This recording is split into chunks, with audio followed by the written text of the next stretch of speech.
welcome to AVDP. I think we're on, is 57 is the right number? Is that, you wrote that there? Yeah, well, the other one said 56. Do I just start talking? Yeah. Okay. So how was what'd you do for New Year? How about that? New Year, not much. Me and my girlfriend Yolanda just had a nice casual evening in and cooked some dinner. What'd you cook? We cooked some pasta, mushroom pasta, and asparagus. You're real lucky Why? to have a girlfriend who eats mushrooms. Oh, people don't like mushrooms, huh? Emily hates them. Emily fucking hates them. Won't eat one. They're delicious. I mean, that's all I want to eat my whole life. She won't eat them. There's so many different kinds too. I got some like kind of weird ones, little ones that look like I don't know, The little ones. a big bushel of like Tiny little tiny things. Then I got these dried ones. Shiitake. They're shiitakes. Right? These weren't shiitake; they were something else. And then I got these other ones that were like dried at the store. Like they smell really bad, but they taste. Actually, I'm kind of disappointed with those dried ones. I probably wouldn't get those. I put those in my ramen. They stop being dried because they suck the water up and they become open. My mom made some oyster mushrooms for her New Year's dinner, which I had. What do those look like? I think I like. They those. look like oysters. That's why they're called oyster mushrooms. They're like kind of slimy. Okay. They're long and weird looking. Okay. But they're very when you chew them, they're very kind of meaty, I would say. I like them a lot. But yeah, that's cool. Sounds good. How about you? Yeah, same kind of deal. Me and Emily went to dinner to a nice Italian place over here. And that's it. You know, and we were kind of feeling bad that we're not going anywhere doing anything. But then I'm like, you know what? I hate going to the parties. I'm too old. Yeah, the party sucks. I think the bars suck. Oh, fuck the bars. I've hated those my whole life. New Year's Eve. I mean, don't you just think it's? I mean, just how arbitrary of a change this is. It's just seems kind of silly to like give a big celebration. Like, I mean, yeah. I mean, every reason to celebrate, I guess, is silly if you look at it that way. I suppose. I mean, everybody. This is like the day you go out to party. Like Halloween is a party day, right? And if you're not doing anything on Halloween, you're lame. You know, that's what the kids will say. But I would say, you know what? No. When you're a mature adult, you don't do that kind of nonsense anymore. Well, I disagree on Halloween. I think Halloween is the best day to party, and people should always party on Halloween. There you go. Because dressing up is great, and everyone loves it. I used to like it. I really flipped on it. Yeah. Why? I don't know. I used to really like it. Remember when I was in? We lived together at the dorms. I'm all about dressing up. I never lived in the dorms with you, but Well, you know, in the college, we lived in the fucking spot. sure we did. Yeah. Well, I was gonna say something else. You cooked some other stuff. No, actually. Okay. Oh yeah. Again, about the year changing. This is kind of getting into a topic. Sorry, but here's another pet peeve I have about the year. Like the obsession in like the business world, or I guess probably the accounting or tax world, with like year end. Like, yeah. It's just so absurd. Like I've heard about companies that if a department is allocated a particular budget, and if they haven't used that budget by the end of the year, they're like, well, we have to use all this money, otherwise we're not going to get it this year. Like, what a waste. I mean, just for some, I don't know, it just seems so... It's absolutely idiotic. And then how my days off reset at the end of the year. I have to like use up, like I took 3 days off at the end of this year because I would just lose them if I did not use them. I didn't have anything to do. I'd rather just be working. I'd rather save them for next year and then I can go on some nice vacation. But like, no, you have to use them because like this, I don't know. They reset at the year. It's so stupid. Yeah. I just hate that. It's idiotic. It's so absurd. You're right. That's just totally doesn't make any sense. I mean, it's fucking stupid. I think it all comes from like accounting. Yeah, like originally where like you need to do your yearly taxes and if you have this, so I mean I suppose it like makes sense somehow, but it sure, you know, from the peon's perspective it seems pretty arbitrary. Well, and like in the example you put where they like literally waste the money they have to make sure they get that amount again, like that is detrimental to the company, definitely. You know, like they find a way to spend money and they're like, oh, we got this, we got to make sure we get the same amount, so we're gonna just dump it out. How about they keep what they have as a surplus and then still get the same amount? And then they can spend more money that year on doing better things. Yeah, that seems good. I'm sure a lot of CEOs, like presidents of companies, leadership, watch this podcast. A lot, probably. Do something about ask, you know, inquire, you know. Check it out. Ask it in your own company. Hey, James if Williams, this is going on. I know you're listening. Come on. What can we do about this? I haven't heard about that at the company I work for, but I've heard about this in other companies. Yeah. All right, so let's deal with the topic that's on everybody's... The elephant in the room. The elephant in the room here. Yeah. The Star Wars. Star Wars. Talking about Star Wars. You should put one of those big bam spoiler, those annoying like a spoiler alert. Spoiler alert thing. Yeah. Already did it. Great. So, you saw it. I saw it. I saw it at that nice theater with the nice fucking seats that Yuri's been. Oh yeah. I'm never gonna see a movie anywhere else again. Really? Before we even talk about Star Wars, let me tell you about something else. Quentin Tarantino's Hateful Eight. Yeah. I've seen literally 0 advertising for this movie. I've seen one like TV preview. I'm really confused.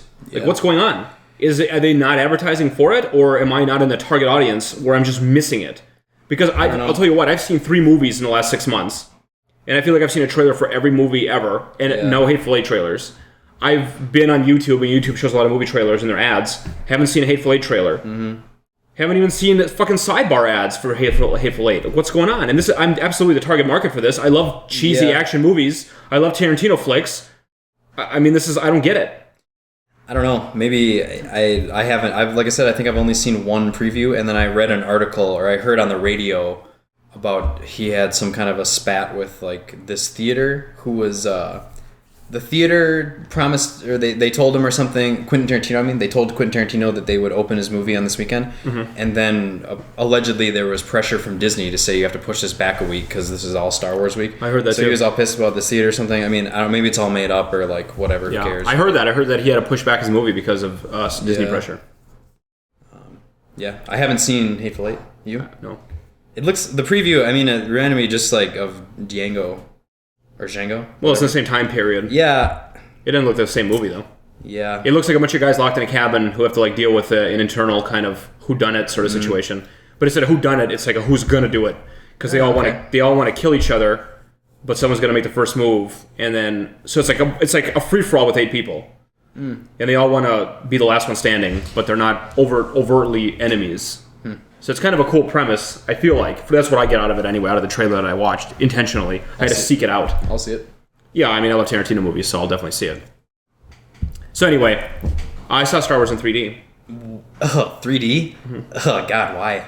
It was the only movie time that made sense. Ugh, yuck. Did that ruin the experience for you? I don't think so. God, I hate 3D. I don't know why you're so vomity about it. I hate wearing... Well, the main thing I hate about it is I think the 3D effect, I think it sucks. I think it's bad. I think you get used to it after like a few minutes. You don't even notice it. It's pretty weak. All I notice is I have these stupid glasses on my face. Yeah. And like the effect is just bad. I mean, if the effect was really cool, I'd be all for it. Like virtual reality headset or whatever, like that's awesome.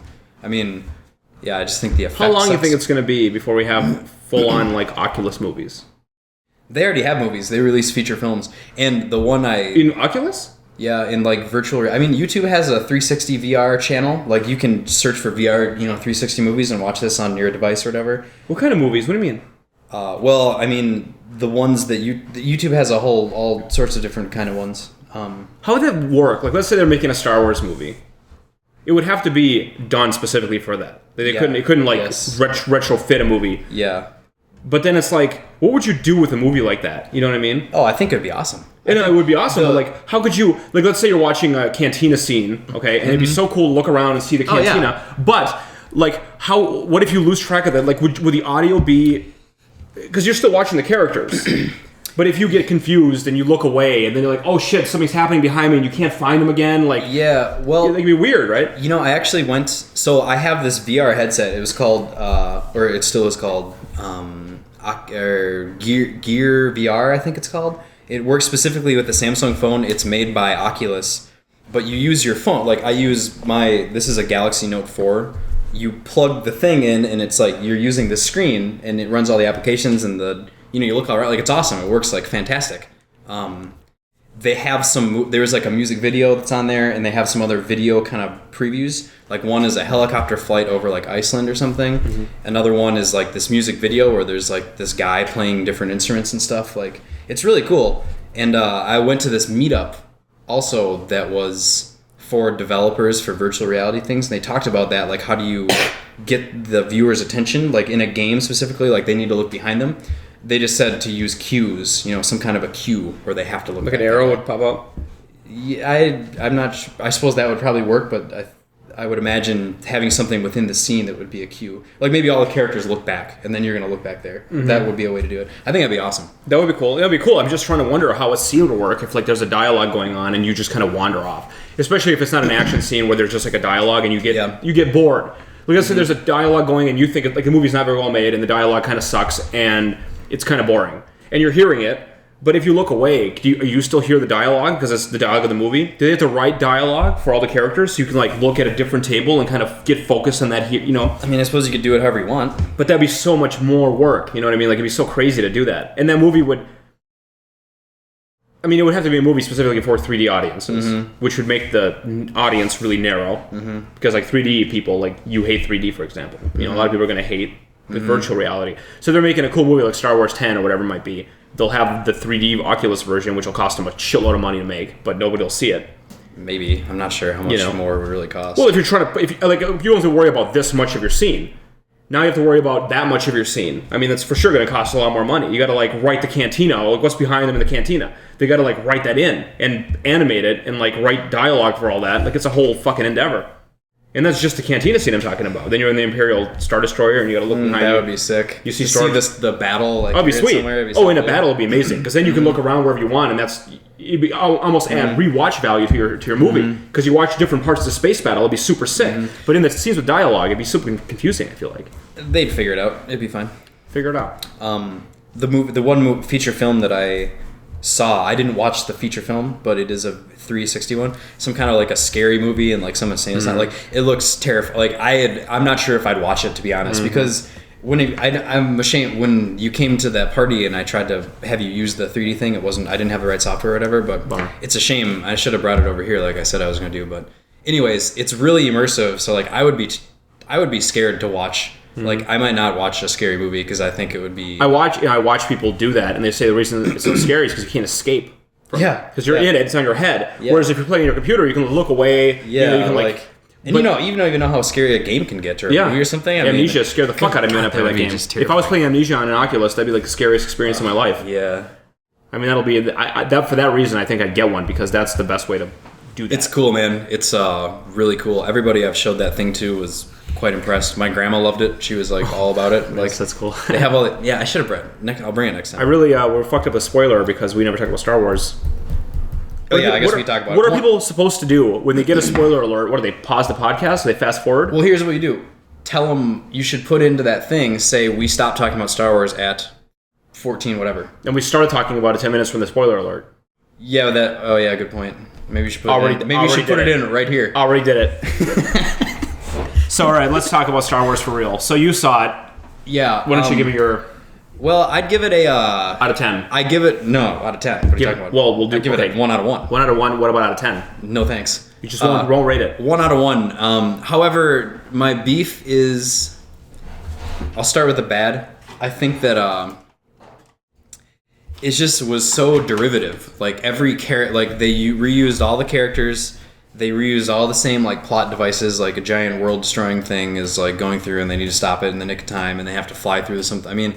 They were just so obvious about reusing all these exact same devices, characters, even just like I mean, the bad guy is like some creepy talking guy with a black mask on. I like that he was a wiener, though. I gotta say, I did like that he was a wiener. A wannabe. Yeah, like I like that part, and like, I don't know, just very derivative, all this stuff. At the same time, I feel like it was exactly the perfect spirit of Star Wars: A New Hope. Like it was kind of corny and like adventure based, and you know they can run through a sea of stormtroopers and no one can hit them and that kind of stuff. I think that's fine. That doesn't bother me.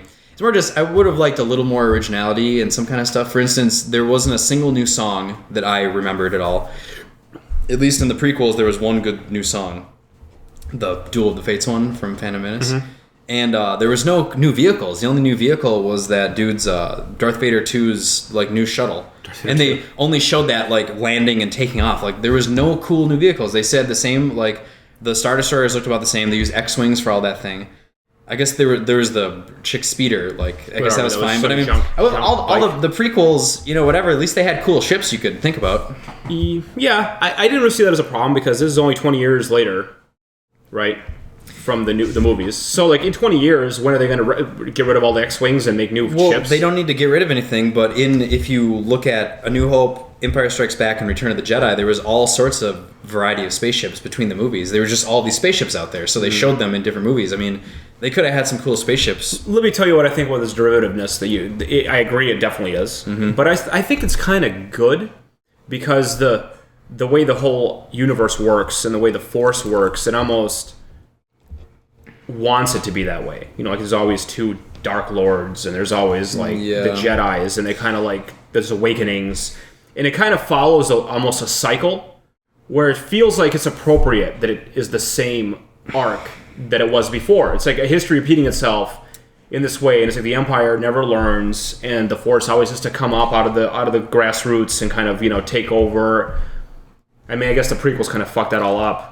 Yeah, and I mean, I think that was fine. I mean, they had a unique storyline. Like, there was all the political part about the prequels, and like they just did different. I mean, in this movie, they had like the circle world-destroying thing they need to fix. They need to kill at the last minute, where they had to fly into the trench and like blow it all up. Right? I think there was no trench, but they had a trench. They had to fly in there, and then they entered like the shady bar. Like some point, and someone had to find some people to like take him off. The dude had to find the other two people with a ship to take him off the world. Like, I mean, those are like kind of minor, medium plot devices they just reuse. I mean, I don't know. It just it got old after they kept reintroducing the old character. Like, I guess I just would have liked some kind of a new. And the robot is like the R2-D2.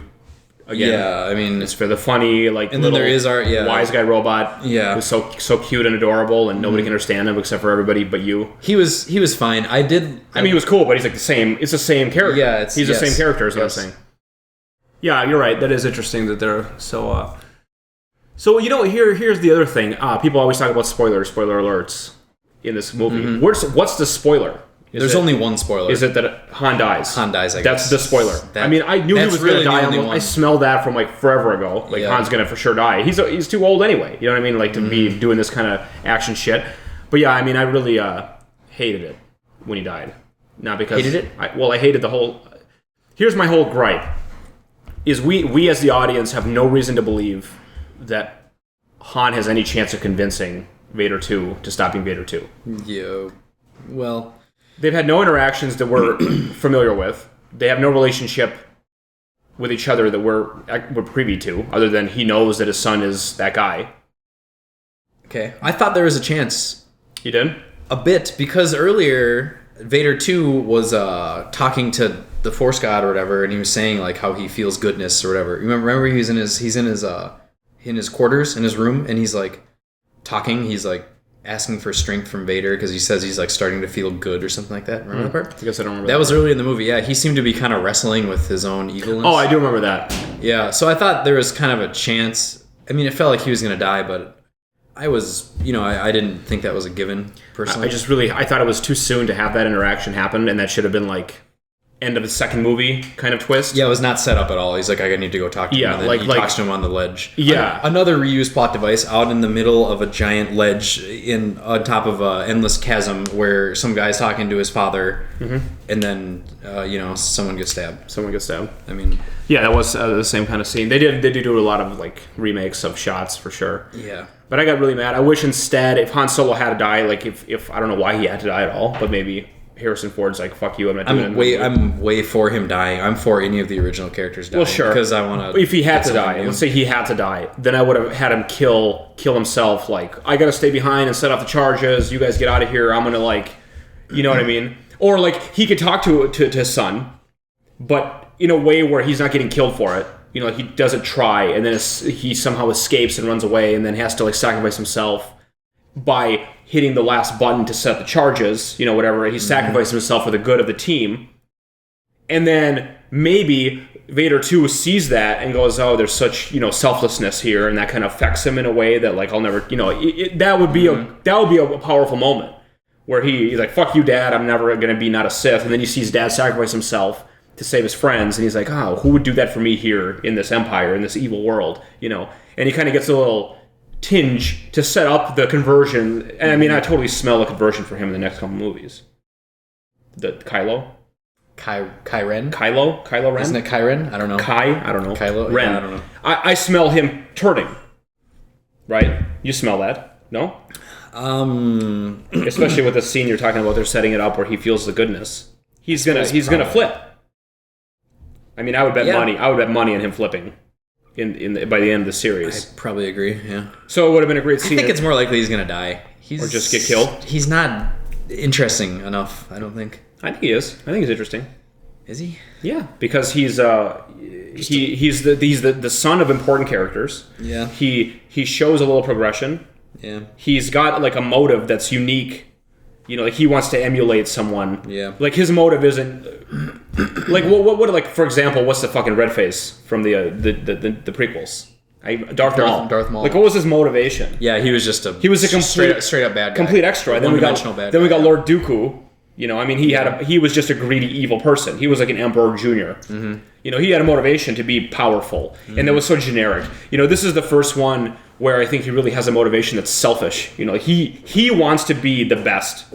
He wants to be better than Vader. It's very personal to him. Mm-hmm. It's not like I'm just going to be the evilest person. So I think he's unique in that way, and that makes him interesting to me. And he's the son of important characters, so he can't just be passed off like Darth Maul was. He's very important to the universe. You know. You have the Star Wars universe. Yeah. But I just see him flipping. I see maybe an interaction with him and Leia, him and Luke. Him and Luke have because Luke trained him, right? Did he? Did they say that? Yeah, Luke trained him, and then afterwards, Luke couldn't keep him. Because one of Han's lines is... They said that? Yeah, even Luke couldn't keep him together. How can I keep him together? Because I'm not even like a super good person. Mm-hmm. So, I mean, Luke and him can have an interaction later. Probably the same one that Vader and Obi-Wan had, right? Where he lets himself get killed. And then he kills him, and then whatever. Probably similar to that, since they're going this remake kind of concept. Yeah. I'm interested to see if... So, I feel like this movie, Force Awakens, really followed A New Hope, and like, just kind of the feeling like it was adventure and, you know, that kind of stuff. Yeah. I wonder if they will continue that. They will try to kind of mirror, like, Empire Strikes Back with the next one. Make it depressing? A little bit. Who's going to get carbonated, though? The black guy? Oh, God. Or he's set up for it. The black guy's going to get carbonated. Yeah. Who's the bounty hunter? Someone. Yeah, I mean, hopefully they have someone new. I mean, they'll probably just resurrect. Hopefully they don't just resurrect Rango Fett. Oh, God, I hope. Some shit. There's just so much, you know, there's so much... I'll tell you what they did a good job with. In the trailers, the whole time going into the movie, I thought the black guy was a Jedi. You know? What's his name? I don't even know. I don't know the names of any of the three new characters. Finn, right. What's the name of the girl? Hers is... Ren? Ugh. Yeah, Kylo. So it's Kai, Finn, and Ren. Fuck. What's with these one-syllable ones? I mean, I find, like I said, I can't... Yeah, Han. Yeah, Luke, Leia. Yeah, you're right. Lando is 2. Chewie is 2. Anakin is 3. R2-D2 is 3. Chewie wasn't mad enough that Han died. He wasn't devastated enough. Yeah. He was, like, sad, and then the next scene you see him is, like, him, like, oh, I guess you'll do. You know, with the girl in the ship. Yeah, you're right. And I was like, can he be, like, super inconsolable? I mean, he's known the guy for fucking literally 50 years. And he was in Empire Strikes Back, he freaks out and he starts... You know, he's obviously very upset then when they're putting him in carbonite. Mm-hmm. Yeah, you're right. He was not upset enough. I'll tell you what else I hate was...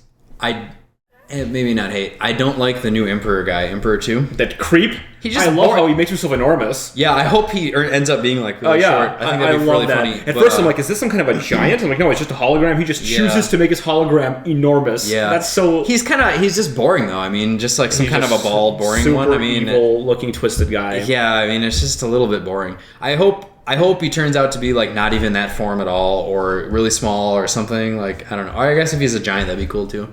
I guess I just don't like his look. It's a little... He just looks like he's been burned badly. It's a little dull. I don't know. Yeah, I mean, he just looks like an evil emperor. Yeah. That's what I was surprised to see him be enormous, and I thought that was cute.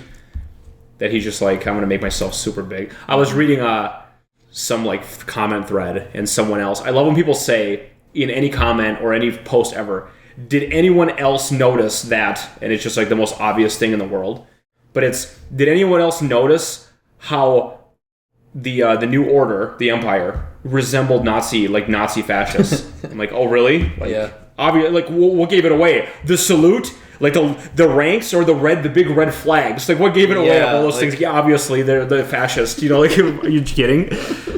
But it's like every fascist regime is like going to be compared to Nazis. I mean, for sure, it's fascism looks like always. You know, like in every fucking incarnation. Mm-hmm. But I just love anytime anybody says, did anybody else notice that Hunger Games is very much like the other movie that it was in? Like, yep. You're not clever. Everyone noticed that. Like, what do you want, upvotes for this? What did you think of that stormtrooper who had the, like, anti-lightsaber thing? I watched the movie with Yuri. Me and Yuri watched the movie, and they're just, like, mowing down stormtroopers. They're just stormtroopers for stormtroopers' sake, and you know what they're like. And then all of a sudden, this one guy shows up. And I'm like, the fuck is this guy? Like, some... mega stormtrooper, a commando beast, and I like couldn't wait for him to take off his mask, and he's like some fucking like, you know, Jango Fett wannabe, just gets killed. Mm-hmm. You're like, what was that? What was his story? Like, yeah, I cracked up, and I think that was kind of stupid, but kind of, I mean, it was cool to have a stormtrooper that was remarkable.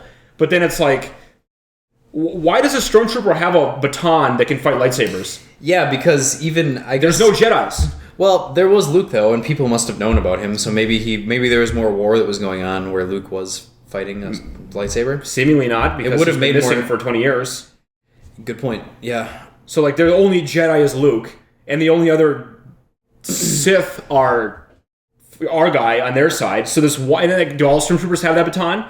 Like, do they all have that, or just this one guy, like 1 out of 100, has like this particular lightsaber baton where he can fight? How lucky for him that he found the one Jedi in the world to fight against. Like, and he wasn't even a Jedi; he just happened to have a lightsaber. Yeah, the guy just had a lightsaber. That was so funny. A little bit too cool for me, but it was fine. Yeah, I mean, it's fine, but it's just kind of like stupid that like, if there were a lot of Jedis, I would believe that in the prequels, where there's like hundreds of Jedis. Yep. So then stormtroopers and droids or whatever are equipped with something that helps lightsaber battles. Mm-hmm. But for this one, like 20 years after Luke went missing, this one guy's still carrying around this fucking baton, waiting, hoping for the day he'll be at the one spot where that lightsaber will be, and he's gonna. I mean, yeah, but that weapon. I mean, I suppose you could beat someone up with it, but sure. I mean, you'd rather have a gun, wouldn't you? Yeah, absolutely. I mean, like, it's definitely made to like handle a lightsaber. Like, why else would you have like a weird magnetic repulsor baton? Like, what the fuck is that? Just get a gun, right? I mean, it's way better. I feel like they kept it easy with the like over the top computer graphics, which I definitely appreciated. I appreciated that a lot. In the prequels, one of the things I hated the most was Yoda's lightsaber battle, where he's fucking like jumping around. It's like he's doing it's just nonstop, the coolest stuff you could ever think of, spinning and just doing like all these video game fighting game. Like, I mean, that sucked. I hated that. It just gets really boring. I feel like they didn't do that in this one, and I appreciate that, where it was a little more. When that Yoda fought, that was like the geekiest moment of my life. I loved it so much too. It looked amazing. I know, I loved it so much too, but like looking back, it's just looking back in retrospect, I mean, there's no reason for that to happen. Like Yoda's, and this is literally said by that Plinkett guy. If you've ever seen his reviews, you should definitely watch him. I won't, but fine. Okay, well he said this like exactly, but I agree with him totally. Where Yoda's whole thing is that he's handicapped in the world of lightsaber warriors. Like, he's a small, shitty old man. Mm-hmm. Like, there's no reason that he should compete with young, able-bodied athletes who are lightsaber fighting as their focus. Like, the Emperor, him too. They're shriveled old men. Their knowledge of the Force is their skill, not their athletic ability.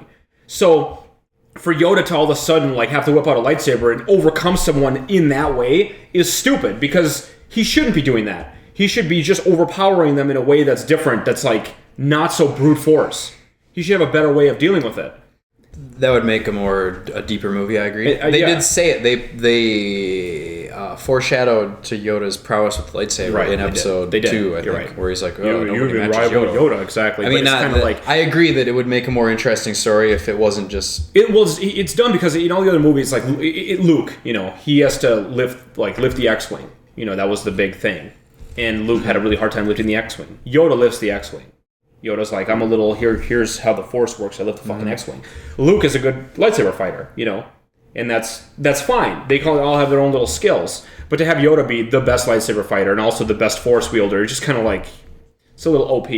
And then it's like, if he can do that all the time. OP? Overpowered. He's a little overpowered. Okay. And like, if he can do that, then why does he have that cane, and why does he create this illusion that he's a feeble old man when he's really like the most athletic fuck in the galaxy? Yeah, after that fight, he does go back to the cane. Yeah, so like I use this it's cane. Almost like he can just summon this strength. Yeah. I mean, I guess it takes a lot of energy, but it's like, can you just walk normal then? Like, you really have to use the cane all the time, like a fucking old man? Does it take that much to just walk like you're just 20 years younger? I didn't like that part in those old movies. I mean, I love the way it looked. It was sweet to see Yoda throw down, but like at the same time, it's like it kind of detracts from him a little bit. Yoda should just kind of be standing there and using the Force to telekinetically keep everything away, and that would have been... Now, here's a complaint that I've heard several times, is that people should have no chance fighting Kylo-Ren with lightsaber. Like, the black guy took the lightsaber. I keep calling him the black guy. I feel like I'm a racist. Finn. It's kind of racist. I mean, he's the black guy in the movie, right? He's the only one, so this identifies him. Is that what defines him? You're right. Finn takes the lightsaber and he fights the bad guy. He fights Yeah. What's the guy's name? Kylo-Ren? God, Ren, like, Vader 2. I might not be Vader 2, yeah. He fights Vader 2 with a lightsaber for a while and kind of holds his own before he gets jacked. But he does fight him. Oh, right, when they're both fighting in the forest and with the... Yeah, you're right. That makes no sense because he has no lightsaber training. Maybe he's got, like, Jedi blood or something. Well, that could happen. Our boy Shane says that he's also a Jedi. He sure seemed to be able to use that lightsaber fine. Right. But you don't have to be a Jedi to use a lightsaber. Did anyone in any other... The robot guy. Grievous. Lord Grievous. Right. He used lightsabers. Kind of a Jedi, isn't he? Grievous? No, he was just a robot. Nah, I think he had the soul of some old Jedi or something like that. I think that's according to the Clone Wars animated part. They talk about the story of him, and I think he used to be a Jedi, and like they took his brain or something. Really? Well, his heart's in there. Yeah, something like that. It's some kind of... It's kind of a fuzzy... But I mean, it's just a button you press, right? Anybody can use a lightsaber. It seems like... the way I understood it, and I might be totally wrong, is that the only reason regular people can't use it is because it takes the Force kind of a little precognition in how you're fighting, because it's such a dangerous weapon to cut yourself with. Mm-hmm. Especially when you have those ones that come out the side. Especially. Then you need a little of that Force future sight to really be able to control it properly. You know, so like the Force people, they can't see the future per se, but they have just a second of like... Probably what they can anticipate things better because they have like a sense, so they're better with it. But if that's the case, then a regular person would have no chance fighting a real Jedi because they would have the precognition. A regular person would just be like clumsily trying to not cut themselves, right? So people say it's kind of like fucked up that he could fight that guy, but he did have a like that stomach wound. The Vader 2 did. Chewie shot him with the bow, so he kept like hitting it, like Yeah. So he was kind of hurt. Mm-hmm. So I feel like they kind of try to explain away why he wasn't that good with the lightsaber and like why these amateurs could fight him. And also, now that you mention it, earlier in the movie they made a big point of the fact that when Han uses that crossbow that Chewie uses, it makes this giant explosion. Yet I guess he can just get hit in the stomach without the giant explosion later in the same movie. Yeah. That kind of doesn't make sense. I like how Han has never used that bowcaster in his whole life. Yeah. This is the first time ever Chewie let him use the bowcaster. Yeah. Oh, this is pretty great. 20 years later, it's like, sure. I kind of like that scene when the two different groups board Han's like warehouse ship and like they're arguing across the thing. Oh, sweet. But I kind of don't. They could have had cooler aliens for that part. I think like they were all just a bunch of like human beings, right? Wasn't it? I guess. And then. What else? I'm kind of all over the place. I'm just saying scenes I liked. I liked how Vader 2 had the tantrums. Yeah. I loved that part. I thought that was very funny. Yep. I thought it was hilarious. Really enjoyed that part. Just I like that because that really that's a really character piece of hit for him that really endears me to that guy. I think that he's different than other. I can't see the other Sith. They're so lifeless. Even Vader was in the first movies. Vader was really lifeless. He was just an evil being. Straight up. Mm-hmm. He doesn't like freak out. He just controlled evil, which is his thing, but then Darth Maul felt like he had no character at all, Yeah. And then Dooku had no character at all. Yeah, more or less. And this guy has a lot of character. He has a lot of character to him. He's not just an evil, lifeless being. He's got a lot of motivations. He has temper tantrums. Like he feels great. I like his bad guy voice. Like when he has a mask on, I liked his voice. I think it was pretty well done. I like when he stopped that. Not over the top. That laser beam. That was cool. In the air. He just stopped it and held it there. I like how he pulls the thoughts, how he pulls the information out of people. That's like cool the too. Pilot guy. That's a cool piece. Kind of made me a little uncomfortable. Like just the way they do the bass and like the way they did it. It was kind of. I thought they had set a good scene. Mm-hmm.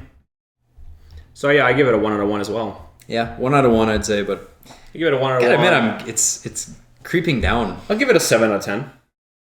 Yeah, I don't rate out of 10 anymore, but I do both. Once you know it's a 1 out of 1, like that means you should watch it, and then I can tell you what I really feel about it. Because not everything that's 1 out of 1 is the same quality. That's ridiculous. Look at you changing, Jesus. No, I mean, I 1 out of 1 is should you or should you not? But then after that, there's degrees. I mean, yeah, I guess every movie that's 1 out of 1 isn't equivocally good. If you want to be one of those people. Oh, I got one for you. Oh, a pick. Ooh, okay. Look forward to these picks. Ooh, interesting. We can both see it, but the viewers won't know for like minutes. This is something you don't know what I'm talking about. Well, we better take a break, I guess, unless you got more Star Wars stuff to throw in. No, man, we took up half of the podcast with this thing. Should we do one topic and then come back? Now you need a new drink. We need a new drink, some tea. Yeah, okay. All right.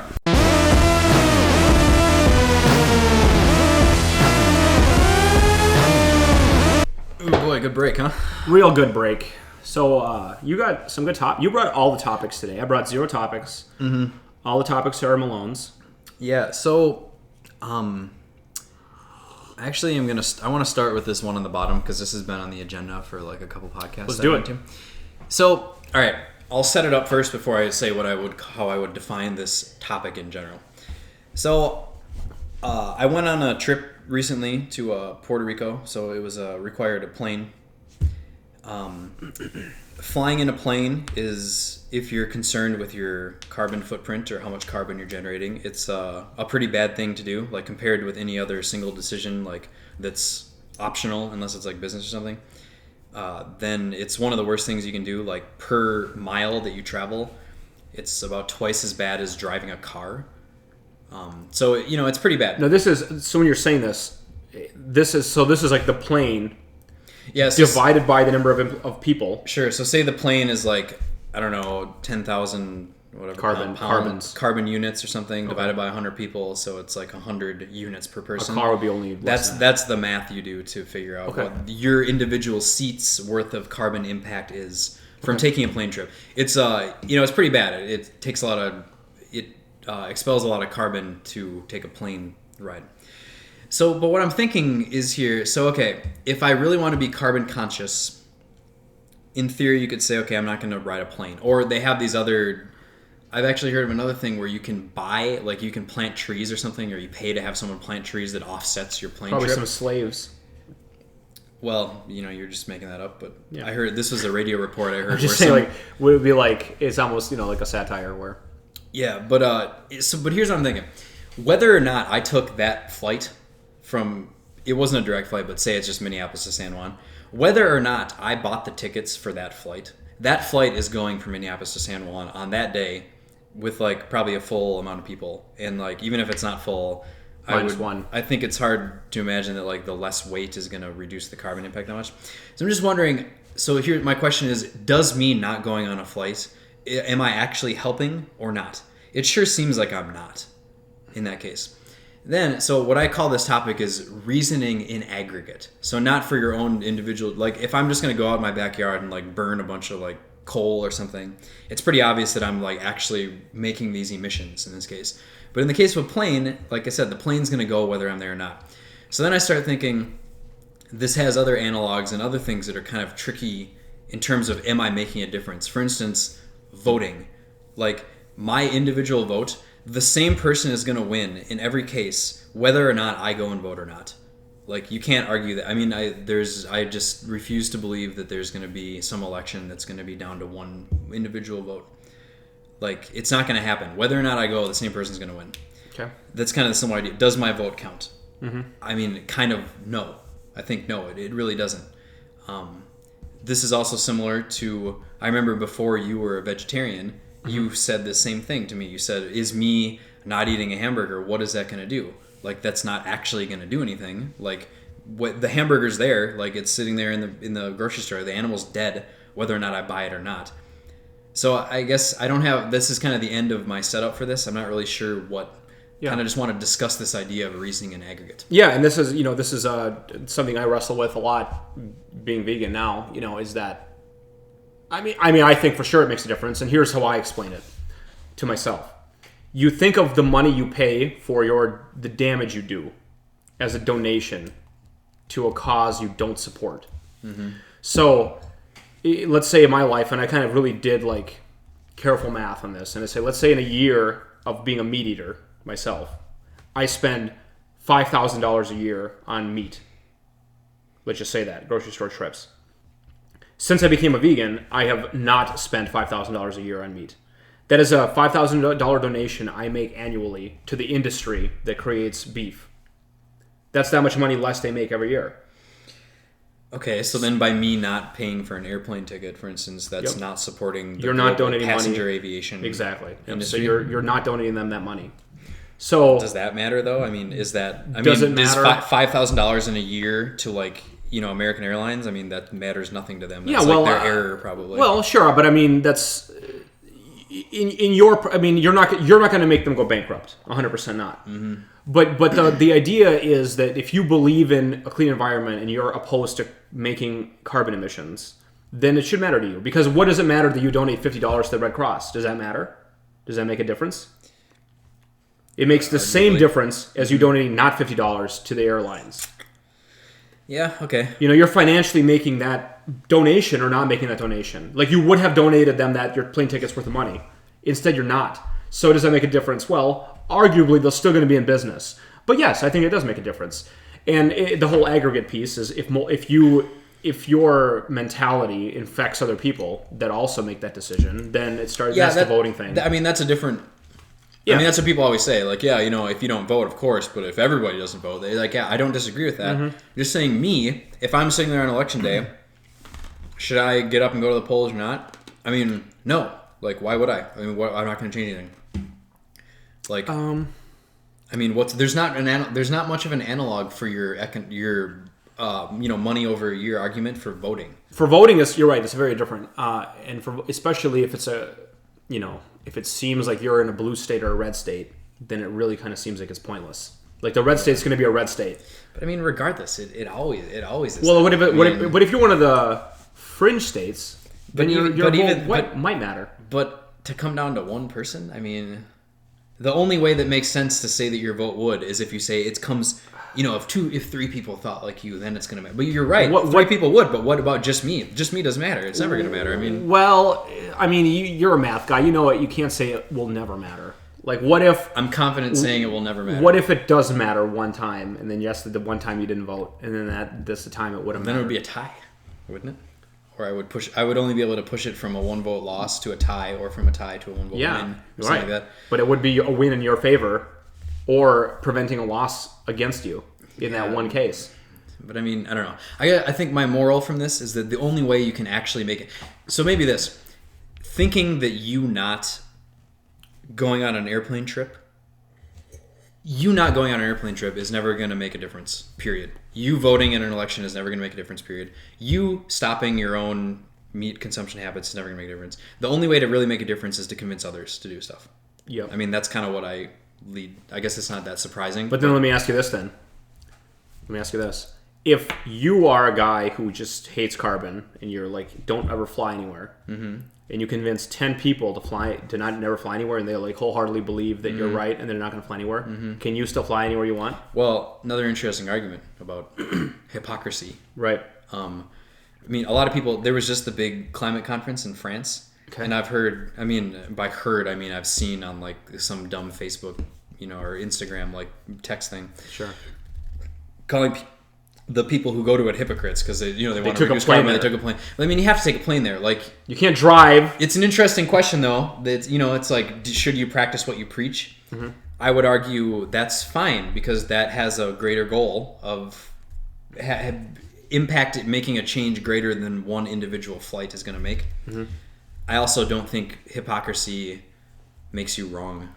I agree with you totally, and I mean, you already had a podcast about this a long time ago now, but is being the message you deliver, if that message has a greater impact than your personal choices, I think as a leader in a certain goal, whatever you want to call it, a certain position, you are doing a better job than somebody who just opts out.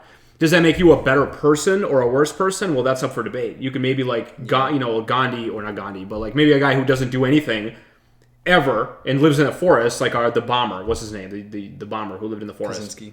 Yeah, like maybe he's the best guy at avoiding carbon footprints, and he's like the fucking pinnacle. But he's just one man not doing it. Whereas somebody like Arnold Schwarzenegger, who is apparently nowadays super environmental, which is kind of funny because he drives all these Hummers and shit, right? Mm-hmm. But like, he has the capability to convince a lot more people to stop it. So like, what emission reduction does he produce? Mm-hmm. It's a lot more than a guy who lives in the forest. Mm-hmm. Is he like a hypocritical person you can like make fun of? Sure. Yeah. But he's making a much bigger difference than had he just opted out of technology altogether and not done a single thing. So that's kind of like interesting. But then you come at me with this whole thing like, is a vocal person who convinces others not to eat meat, who's actually a meat eater himself, like how would I feel about a person like that? You'd hate them, right? I would hate them. Yeah, I would. And just like I think it would be when thinking about this, I thought it'd be really funny for there to be a politician who doesn't vote and says, "I ain't voting, waste of time." You know what I mean? Like they campaign and they do all this stuff and they do all this thing, but they're like, "Yeah, I'm not voting." I mean, that would be nobody would ever do that, as far as I know, and like that would be just. I mean, that's all people talk about is what a hypocrite and all these things. But like people get obsessed with the hypocrite. They get obsessed with hypocrisy. They do. People do, and I think it makes some kind of a sense when I'm electing a person because I think it says like. For instance, if some guy who smokes like a pack of cigarettes a day tells me, "Don't you smoke? It's really bad for you." Yep. And I say, "Well, fuck, you're a hypocrite." What does that mean? Does that mean he's wrong? Like he's not wrong. He's right. For sure. He's right about what he says. Absolutely. He doesn't practice what he preaches. Mm-hmm. You know, that doesn't mean that his argument's wrong. Exactly. However, it does say something about his character to me. Yes. Where you're someone who's totally comfortable holding these.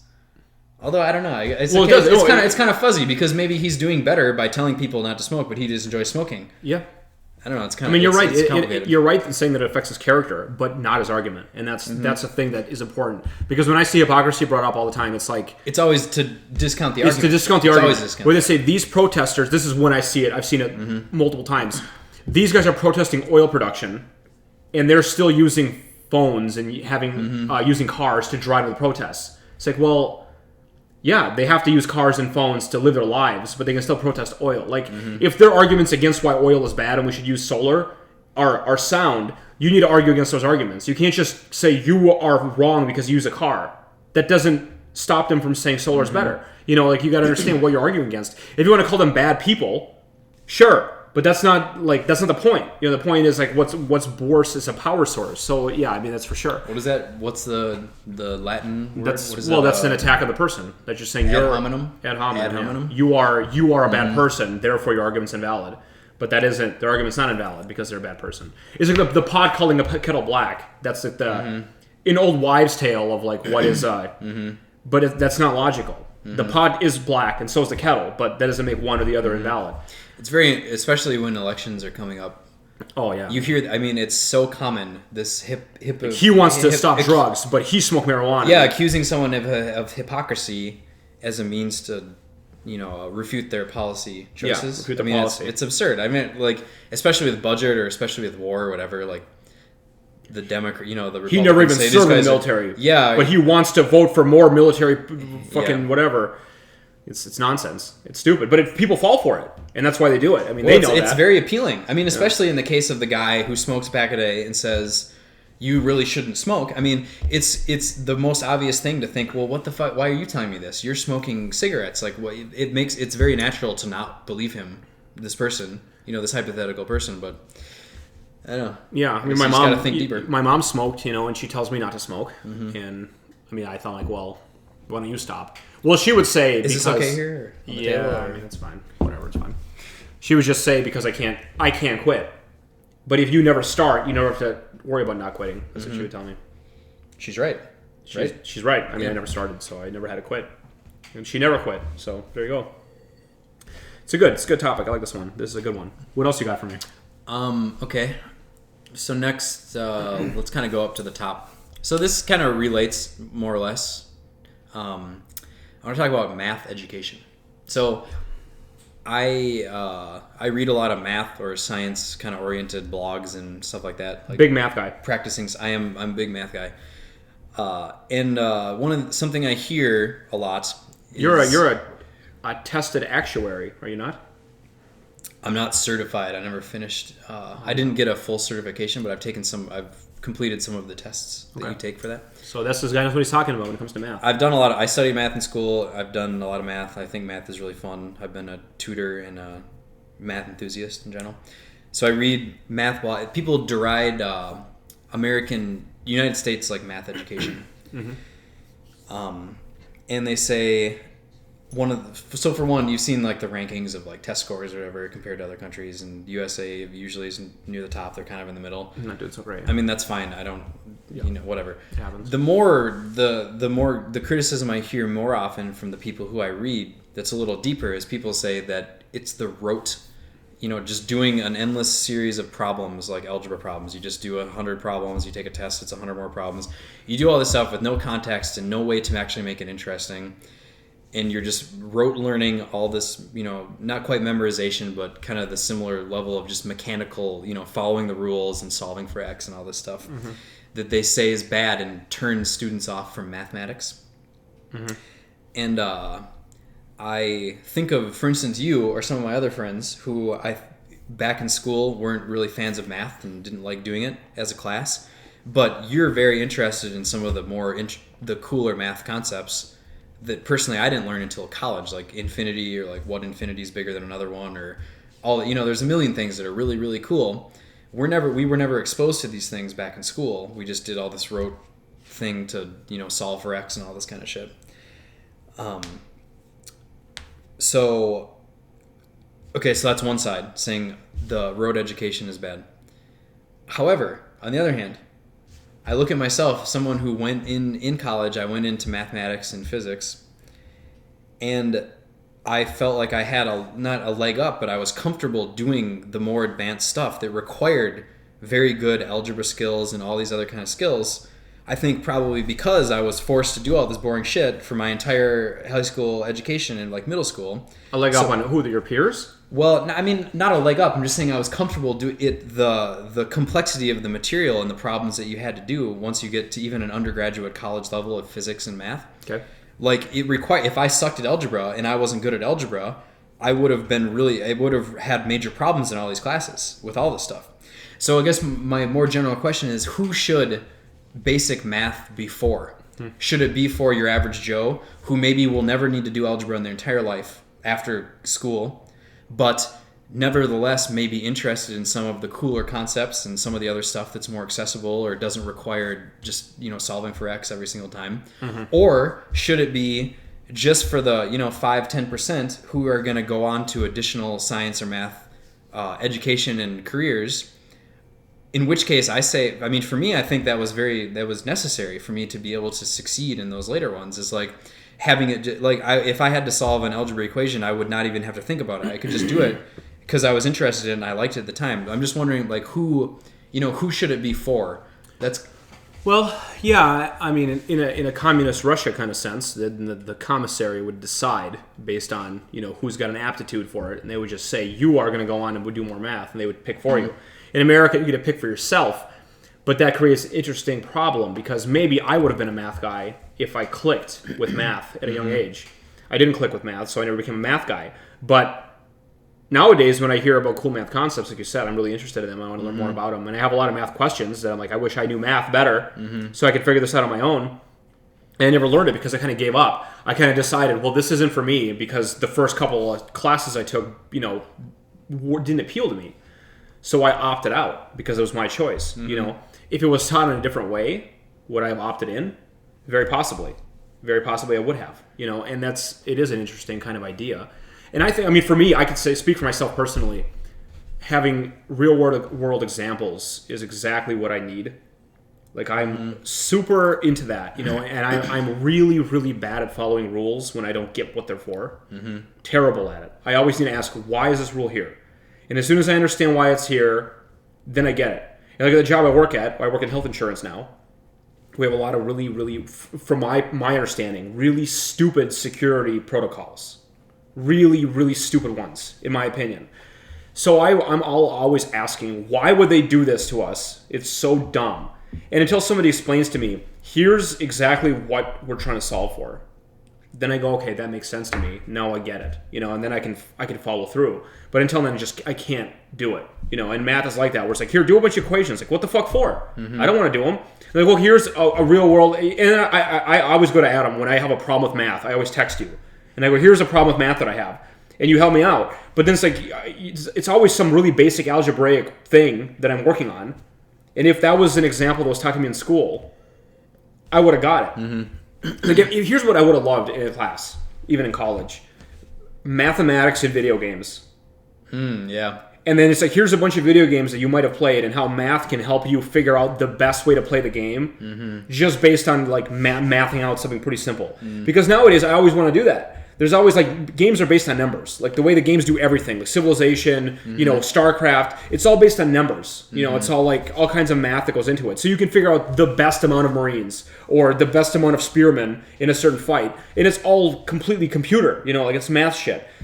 So if there's an equation that figure that out, and it's just algebra. Like if you have X cities, you want to make Y spearmen to take over Z cities. I would love to have be my example. Now learn algebra based on that. And here's every situation in Civilization where you could figure out how many spearmen you need to take over a city based on all these variables. And the variables are how many defenders there are, how many tiles you got to move, like a ton of them. And that teaches you so much math, and it's really applicable immediately. I would love that class. See, this is what. Yeah, I think that's great. Also, Dan Carlin. Have you ever listened to any of these Common Sense? Started as soon as you told me. Yeah, do you like them? Love them. Yeah, they're good. He talks about this is a guy who does a podcast called Hardcore History. He does another one called Common Sense. Hardcore History, he does more historical topics, but he's got a very interesting spin. It hasn't been my things. pick twice. Hardcore History has been my pick. Good, 2 times. Yeah, highly recommend. He has a whole lot free on the website too. Highly recommend. But he talks about history in some of them. I'm not sure if you've heard this, but he talks about what is he has an interesting opinion about history where he kind of says it's not really necessary for people to learn history. He suggests that people should learn history to the extent of the other things that they're studying. He gave an example of, he starts out saying that he thinks kids think history is boring because you sit there and you learn a bunch of dates and peoples and things like that. However, he says if there's somebody who's really into, say, cars and wants to be a mechanic and is really into cars, if they're learning all about cars and stuff, and then you say, okay, here's the history of cars, they're probably going to be very interested in that. So that was kind of his approach. I think that's kind of what you're saying. Video games. You're into video games. That offers an opportunity to learn about math that's specific to something that you enjoy. Mm-hmm. And I think, you're saying, and I agree with you, that this would give this would making someone interested in something rather than just or the math of y equals x plus 6, or that's so boring to try to figure that out. So I think that's great. I think when you're doing school in kind of a factory like we do, which I don't know another way to do it, there's however many million kids. I'm thinking about this right now. YouTube is a great, let's say you make a YouTube class, a YouTube channel that's just a class of math and video games. And the whole idea is just to say, here's what's the Pythagorean theorem as it applies to video games that you're familiar with. So you have to find a video game. Yeah, well, multiple, but you'd be like a gamer type, like me even. I play a lot of games, so. And then I would teach you the Pythagorean theorem and how it applies to these video games that you've probably played, and how it's used in those games, and how you can use it in those games to better your skill. And then there'd be I don't know what else there are, but different concepts of math in how they apply to video games, and there'd be like a YouTube channel. If you're a mathematician out there, this is an opportunity. This guy I work with, Alex Fermanchek, I believe his name is, and he's got a whole YouTube channel that just teaches you how to play piano. And he has got millions and millions of views. And it's funny, he was on Reddit once. He blew up on Reddit. He told me about it. He blew up on Reddit because it said, Alex Fermanchek, learning to play piano, lesson 1. And it's got 3.7 million views. And then same channel, lesson 56, it's got 160 views. He goes, people don't follow through with what they're doing. That was a Reddit post. But he's got all those lessons. So if you follow through with watching all his videos, you will learn how to play piano. He's straight up a piano teacher who just has it all for free on his channel. And he teaches you how to do it. But the guy, he's an expert in piano, and he wanted to make this video. So if you're a mathematician who's a gamer, you can have a whole course, a curriculum you can make on YouTube, and you actually get paid for that shit. You get money for that. If it picks up on Reddit or whatever, and people learn math through video games. I can see that being a whole thing. Or learn math through cars. And you can probably learn a lot of shit about math from how engines work, how turning velocity works, how axle differential shit. I don't know what's going on, but math in cars. There's a shitload of math. Yeah, probably in everything, many things. That's the trick. It's in many things, but they never tell you about what they are. But what are they supposed to do in a school? I mean, you bring together. I mean, you're grouped in a class based on just your age. You're stuck in your age. Here's a teacher sitting here. This kid likes cars. This girl's into programming or something. This guy loves chemistry or something. I mean, how are you supposed to? Individually, cater to everybody's needs. I don't remember. I don't see how it's possible. I straight up don't remember school anymore. But I can almost be positive that I would have loved more real world examples of applications. You had to do them, and I'm sure at the time you hate, especially in math, you have the story problem. You know, everyone hates the story problem because it's way harder because you actually have, you're not just following the rules. They say you have 50 dogs and they each need however much money for vaccination or something Yeah, I do remember those. I remember word problems, but I mean, I'd not say I'd hate it less, but I would definitely learn it in a way that I would understand. And if they were more realistic, I think. I remember them, and I remember the ones where it was like a guy is driving his car into a wall and his brake velocity is whatever, and how soon does he have to start braking for his car to stop before it hits the wall? I remember reading those, and I'm not sure I liked it, but I got it. I'm like, that is actually something that I can see how that applies to different things in life. Like a lot of things need to stop. And sometimes you want to figure out how long it takes to stop. And even if you're not driving the car, obviously you're not going to do the math when you're driving the car. But there's a lot of careers you could have where it would matter how fast you could stop. And that's something that I remember that particular question and going, this is realistic. Whereas you have 50 dogs, and who has 50 dogs? I don't give a fuck. Nobody has that. What's the deal with that, So do you remember that report we had to do about the golden ratio? Back in that was debunked. The golden ratio is debunked. What do you mean debunked? That they just made that up. The golden ratio is a joke. It's a real thing they gave a name to, but to say that people find this more appealing than duh. I mean, of course it does. I didn't know that. When they tell you, it's that's what I learned. It wasn't a duh when we learned it. Well, when we had to do a report on it, that's where I developed my hate, where I thought the golden ratio was bullshit, and having to do that report. Developed that. Yeah, but it's you were ahead of the curve then, because I'm like, oh, okay. The Mona Lisa's got the golden ratio. Yeah, they say your face, it's some people's faces probably have their nose a little bit down, and then it's not the golden ratio. They're ugly. So then, they're ugly then. Yeah, but they're not beautiful people then. I just hate that. I even hear that these days. People going to the golden ratio for trying to argue for a particular design decision. Yeah, it was just saying you can take something and say it's approximately here, and that fits this. You're just basically making a conclusion first, and then matching a bunch of things to it. Yeah, or that's a spiral fall. They're saying a fractal. There's a fractal in it. It goes continually inward. But yeah, I do remember that report though. I did mine on some kind of an Athens era of fucking the Artemis Temple or the Temple of Artemis or some shit where the pillars were. I remember one other interesting thing from school that was kind of more on the applied side. It was in pre-calculus, I think was what the class was called, and you had to do, remember matrices? You ever do matrices? Yeah. You had to it was a lot of by hand computation. You had to do matrices that would move a drawing around. Later in my life, after going to college and stuff and understanding computer graphics better and these things, I understand the power of matrices and what the whole point of them was. I also understand the point of that particular assignment. Matrices are what's used if you want to enlarge an image by 2, you multiply it by a matrix. If you want to rotate something by 50 degrees, you multiply it by some matrix that does this. That's the power of these things, where you don't need to abstractly rotate something. You multiply by a matrix. By following all these rules, you end up rotating, the hammer by 50 degrees, something like that. They made us do that back in school, and now I remember that. Now I think it was actually kind of cool we did. At the time, it was so much work, though. You had to just do it by hand. If you remember doing it, you have to, if a matrix has 2 things on the top and 2 things on the bottom, you have to do, 8 multiplications to get the final answer. This is what computers are for, man.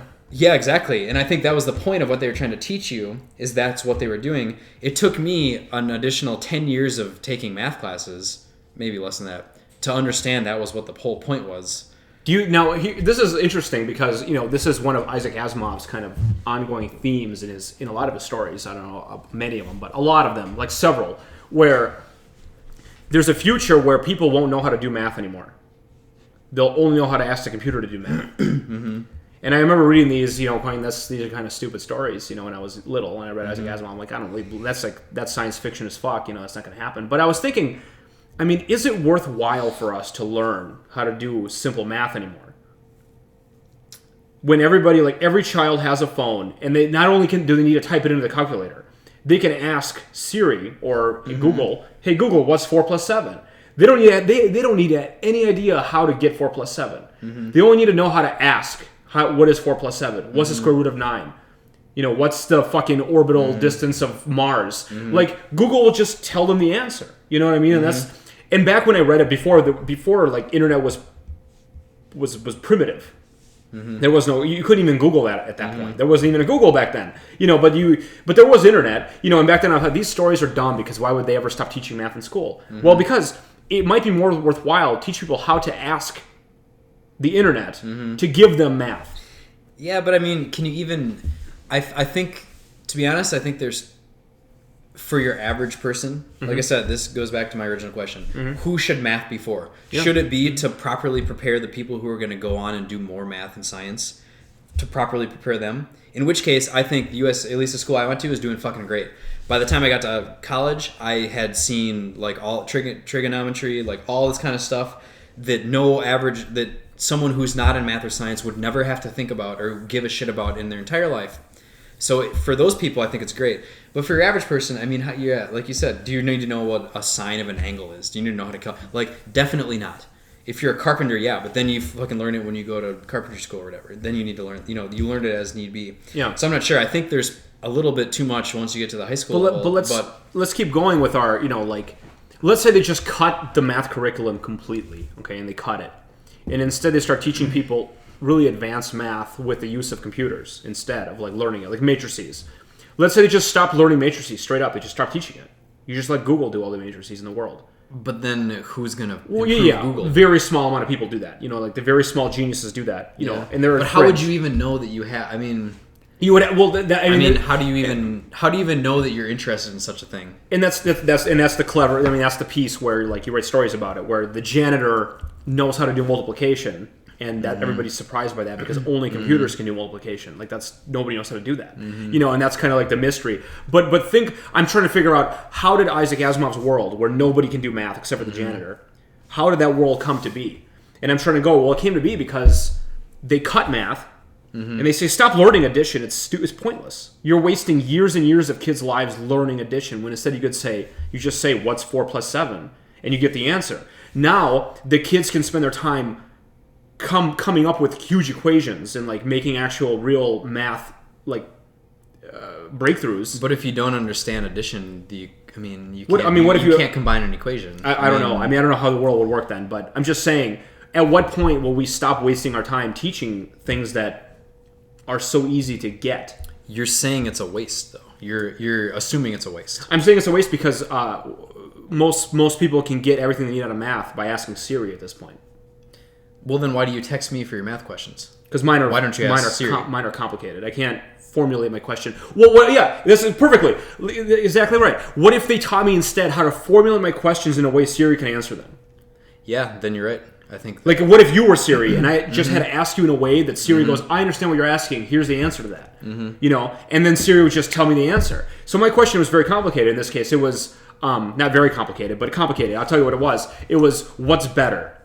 Shooting one bullet at 70% accuracy or shooting two bullets at 35% accuracy or something like that. Like one's 35% and then one's 40%. Or just shooting one at 70%. What's a better chance to hit once? For the record, the answer to that question required the use of the quadratic equation. There you go. But I didn't know how to even articulate my answer, and I had to work with you to kind of figure out what I wanted abstractly, and I had to explain to you how the game worked, and I was shooting a gun, and my blah, blah, blah. But if the class was, here's how to ask Siri properly math questions, and then Siri would just have all the answers for you, and all you had to do is learn how to ask it. But wouldn't that make better, smarter people? Like, they would be able to do math better almost. Maybe. This is all very hypothetical, but would that would that be a really irrational way of teaching people how to do math? I don't know. That's pretty clever. I guess you would have to,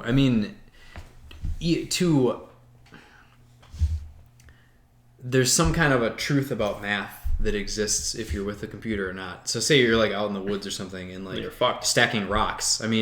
The idea of addition could come in handy probably in that case. Sure, yeah.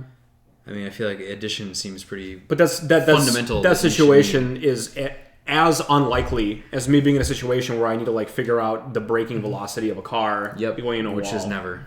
So it's much more likely that I have my phone on me and I need to figure out a quick question, and I can just go Siri, and I'm educated in how to ask a computer how to solve my problem for me, and the computer would just solve it. I think the most useful math is statistics for like your average person who's probably not going to go into math. Yeah. Understanding statistics, I think, is the absolute most probability in statistics is the most absolute useful math that anyone can learn, because you encounter statistics like all the time, like in any kind of news thing, in any kind of an argument for saying something is unsafe or something causes cancer or some group of people are marginalized more than others, or all this is all uses statistics, or some drug is this percentage effective or it's this risky.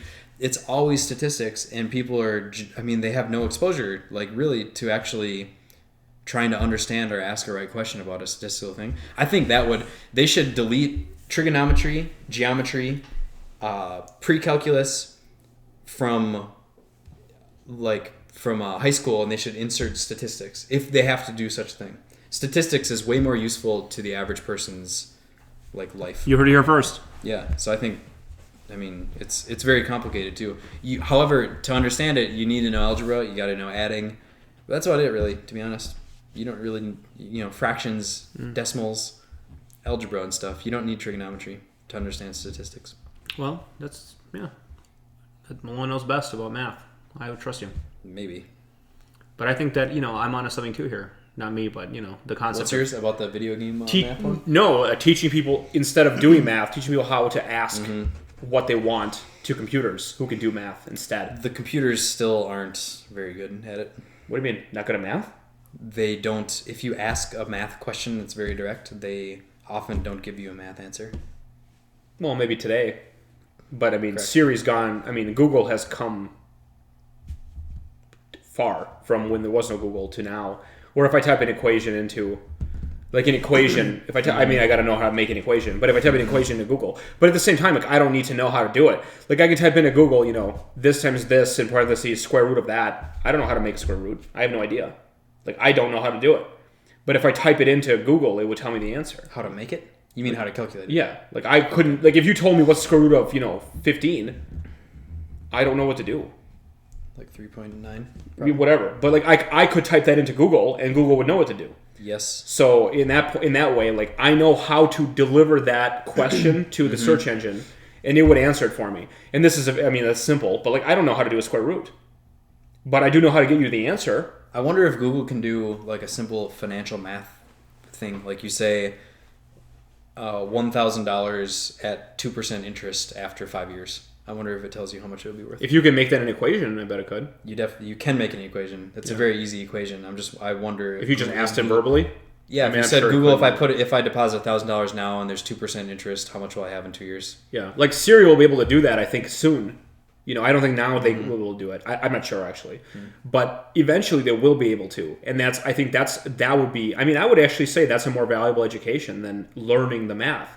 You would get so much further in knowing how to do math that way. Yeah, interesting question. You'd be able to solve more equations by verbalizing them correctly to Siri or Google or fucking Cortana than you would by doing the math, And it's harder to remember that, whereas I think it'd be easier to remember how to speak it. I'm reading a book right now that's very fascinating. A pick? Yes, I would give it as a pick, but it's about quantum computing actually. Yeah. But the author starts out talking about the kind of shit that I think you would find very interesting, but you're handicapped in that you're missing some of the very basics. Fundamentals. In that you weren't interested. It's not even you weren't interested. You just didn't learn these basics. This is definitely math kind of stuff. But it's a shame. There's I never liked math until I got to college. Until I took calculus in college. Right. Once I took calculus, I'm like, oh fuck, this is sweet. There's more to this. It's not just plugging in equations and stuff. There's something more to this that I found really, really interesting. I think it's a shame that it took me that long until I actually liked it. And I think I'm lucky that I happened to take calculus when I went to college. Yeah, well, that's what I'm saying. What if I would have loved math too if it was taught to me in a new way? That was my question originally. I mean, who should it be for? Like I said, I think maybe if I hadn't done all that rote stuff when I got to calculus, I'd be sitting there struggling with the algebra. You'd be pissed. So I'd be pissed and I'd be frustrated and I wouldn't have these insights. Or, I mean, I guess that's my question is what...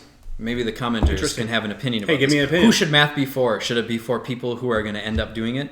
Or should it be for average Joe who might be interested in May? If you think it's for average Joe, give us a like. And if you think it's for people who dislike, give us a dislike. If you think it's only for geniuses. And we'll see who wins. So what's the book? The book is called Quantum Computing Since Democritus. God, it sounds so boring. It's really good. The author has a very funny style. That's not too common. What? From these kind of. He needs to write better titles. Yeah, I guess so. I don't know. You know who Democritus was, though? I learned this from the book. No idea. He was some ancient Greek guy or something. He was one of the first people to propose that the basic parts of tables or reality is little dots like atoms. He was the first one to propose that. That's old school. Yeah, his argument I thought was really interesting, or not his proof, but his reasoning was saying that many people thought that, for instance, water was just one constant substance. Like there was just water. There wasn't any fundamental constituents to water. But he said, then how come when a wave crosses over, you see this white froth come out? If it was always just water and it was always just blue, how could it make some different looking thing? Thought that was kind of interesting. But anyways, he ended up being right. Interesting. I would have thought that was just a property of water.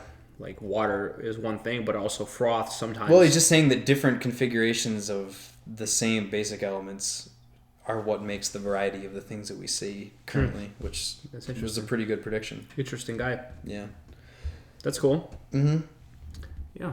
Greeks. They got a lot of good stuff to say. I think he was Greek. I'm not sure about that. Democritus sounds Greek. very Greek. Sounds Greek. Yeah. All right, well, we'll go to picks. I would call that a pick, but we'll go That's to a picks. pick. Yeah, the book, it gets kind of hard, but I like the guy's style. Did you read Flatland? Oh, yeah, definitely. You like that? Mm-hmm. Yeah. I recommend everybody read. The whole book is like so short. It's tiny. It's like reading a comic book. Mm-hmm. But it really opens up your mind to a lot of math concepts that are quite interesting about dimensions of space.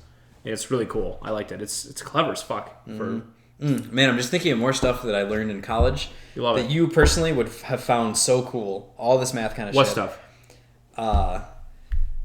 Well, okay. I'm gonna totally butcher, I think, this actual argument. Do your best. But it's mostly to do with infinities. The class I'm speaking of Love it. was called real analysis. What they mean by real is the study of the real numbers, so numbers with decimals, numbers that cannot be a fraction. Okay. Nothing. So like pi is not a fraction. It can be proven. It is never a fraction. It is not. It cannot be a fraction. Because it's infinite. The decimals. Do we know for a fact that pi is infinite? Yes. We know for a fact that is proved. That's interesting. Yes, that can be proved. And it never repeats. Never repeats. We know for a fact it never repeats. Yes. Even if we've just never been able to calculate it to a point where it repeats? Yes, it's proved. Same with square root of 2. The square root of 2 never repeats. It's not a fraction. How do they do that? Too hard? I can probably remember the one for square root of 2. The one for pi, I've never learned. I think it's too complicated. It's different? It's a different proof, yeah. You can prove the square root of 2. You start, just on a piece of paper, you prove that the square root of 2 cannot be a fraction. You can prove this. No, but what cannot be repeatable is what I meant. Which is the same thing. Any fraction repeats. Anything that doesn't repeat may never be a fraction. How about that? Yeah. I would kind of be interested in learning that. Anyways, the class was called Real Analysis, and there's all sorts of these strange kind of interesting things with infinity that you learn and need to prove and have to take tests about and all this kind of stuff. But very, really, wrong-seeming stuff. Like about... You can, if you imagine, like, I think this is from Cantor. There was a mathematician named Cantor. Okay. His thing was you take the numbers, all the real numbers between 0 and 1. Okay. You remove the middle third. They're all gone. Sure. Then from each of the things that remain, you remove the middle third of that. And then you remove the middle third of that. and everything, you go on forever. You infinitely go on. Okay. And you end up, everything that's left, there are just as many things left as there are to begin with. Because you're never actually... Because of... Yeah, right, exactly. But it's, it's a lot of studies and different... This book talks about this also. These kind of manipulating these infinities. And like all these things seem completely... That gives me the goosebumps. They seem completely wrong. But you can sit there on one piece of paper in a class, at a college level without like being a full professor of math or something. And you can convince yourself of these things by your own logic. And they're right, but they seem just totally bizarre. That's the kind of interesting stuff I'm saying that I think you never see in earlier math classes that I think is a shame. Because there's a lot of really cool stuff. Did you see that YouTube channel, Numberphile? Oh yeah, I love that one. Yeah, I like it. I'm obsessed with that channel. Love and it. I just watch every fucking video. I love them. I'm obsessed with it. All kinds of weird shit going on there all the time with numbers, and it just gets me so giddy. One of the that we sent that Voyager, is that the one we sent where the one that's supposed to contact, like the one we sent it's never going to contact, but it had the record. Voyager 1 and 2 both had one of these things. With the plaque and like where we talk about, when there's a picture and all stuff. And it's just, and even like thinking about Contact, that movie Contact, where, math is a language that everyone can understand. And that was kind of like the concept. So they think. Well, sure, but any civilization advanced enough to comprehend getting a message should be able to understand math. You'd think so. Would think so. I watched. So one of my previous picks on this very podcast was the SETI YouTube channel, Search for Extraterrestrial Intelligence. Okay. They have they upload like almost a video a week or so, but they have speakers and like all sorts of stuff. One speaker, some guy was talking about that very idea. What did he say? Where he says the prevailing attitude is that any advanced civilization must have math. They must have the same math. He supposes perhaps not. Is it possible to have an advanced one that doesn't understand math the way we do, or doesn't use the same logic? It was very, very interesting. Like a biological... Or something. I mean, he said, I forget the details of his argument exactly. I guess, if it was intelligent, it'd be hard to understand that it wouldn't.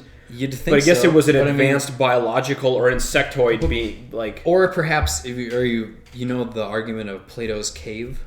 Yeah. The guy who's trapped in some kind of a cave and he sees the shadows and he thinks that's the entire universe. I mean, the crux of this person who is on the SETI Lectures channel was saying, are we not, as just humans, are we not so intertwined with our own consciousness and our own biological underpinnings of how our brain works? I mean, how can we assume that these kind of math truths that we see are just so obvious and so self-evident, and they couldn't be anything else? I mean, of course, how can we divorce ourselves from being in our own brain, basically? Really, quite a mind trip. Really good. It is a really good lecture. It's quite something to think about. Although my one beef with it is that it's an argument that is impossible to refute. Yeah. He says, of course, anything you think is all going to be coming from your own mind. You're right. I can't refute that ever, no matter what. There's no possible way I could ever refute that.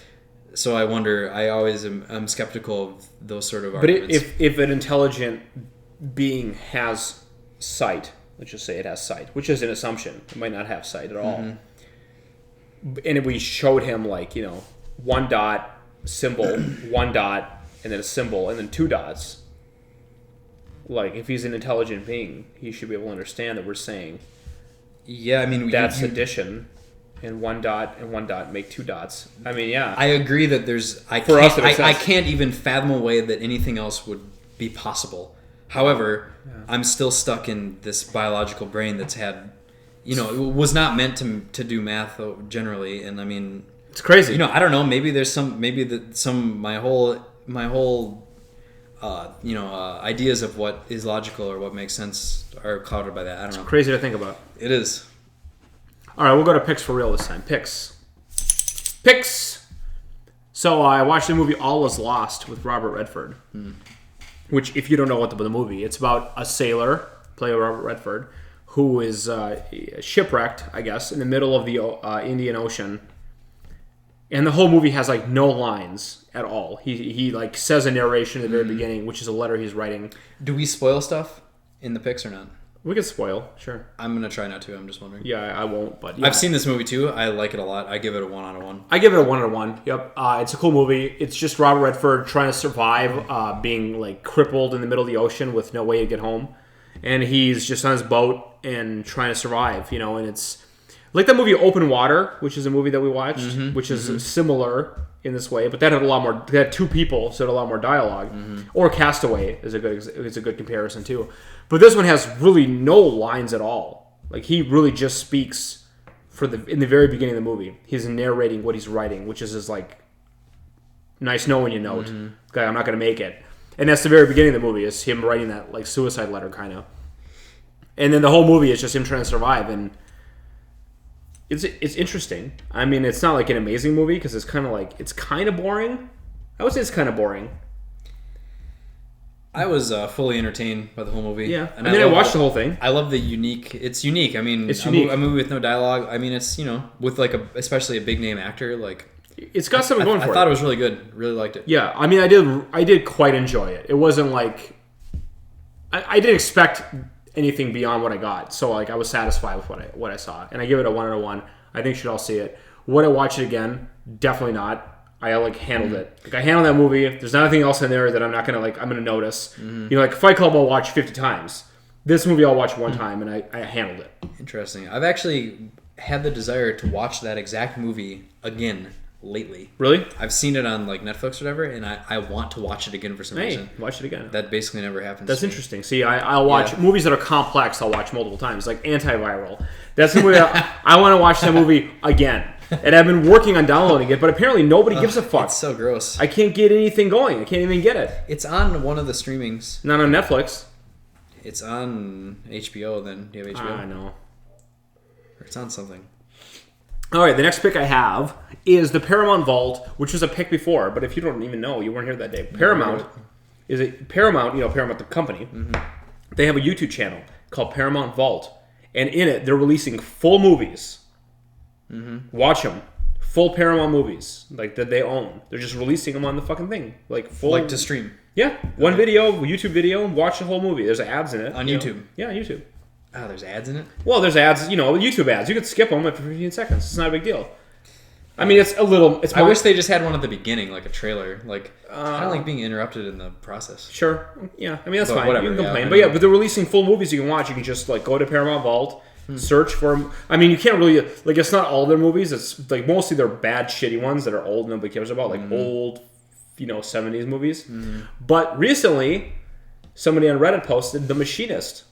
Full movie, which is the first movie I care about. I looked at all the movies when it first came out, when I made it a pick, because it was a story when it first came out. They had about 150 movies. I looked at all of them, and they were all old shit movies that I didn't care about. Like old, not new movies.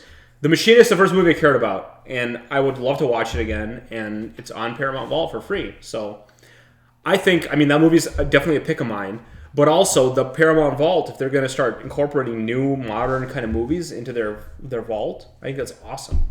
And I hope that other production companies... What's Paramount? Production company? Movie studio, I guess. Movie studio? Something. I hope other studios follow suit and make YouTube channels and start uploading their catalog into it. Because, it's a good way to make revenue and build an audience and get subscribers, and... You can publish trailers on that same... once the people subscribe because they want to know when you upload a new movie, they'll start seeing the uploads of new trailers. And I think that'll be something that is a good advertising kind of method for these studios, and it's great for everybody. So I support them wholeheartedly, and if you haven't seen The Machinist, you could literally watch it for free right now. Machinist is a pretty good movie. Great movie. I love it. I love Christian Bale. I love Christian Bale. I absolutely love Christian Bale. This is a guy that commits... way more than he needs to for movies that maybe nobody will give a fuck about. The Machinist was a fine movie, but it wasn't a super big successful movie. It kind of went under the radar. I watched it. The first time I saw it I pirated it. I'll admit it. I pirated it. But then I've seen it on Netflix. It was on Netflix for a while, and now I'll watch it on YouTube. But I never went to the theater. I never heard of it until way later. And he almost died fucking shooting this movie. You know what I mean? This guy went down to 110 pounds. Crazy fucking maniac, And then as soon as this movie was over, He went to do Batman, and he was 230 during Batman. He weighed 230 pounds. He went from being 110 to 230 in like a 1 year period. This guy's fucking crazy, you know? Like, Christian Bale really commits, and I really respect him for that. Like, he really treats his job as like his life, you know? I really love him for that. Don't you think? Yeah, it's pretty respectable. Yeah, like he really fucking goes in. And I read a recent article I was reading as I watched American Psycho again for like the millionth time because that's the best movie ever made. And I read an article about an interview with the writer of the book, American Psycho. I forgot his name already. It was like, whatever. I don't know. Paris. It was Ellis. Something Ellis. That was the guy's name. Ellis is his last name. Anyway, he was like in part working with the production of the movie, and he was trying to figure out who's going to play Patrick Bateman. And he had a dinner with Christian Bale. And Christian Bale came to the dinner in character.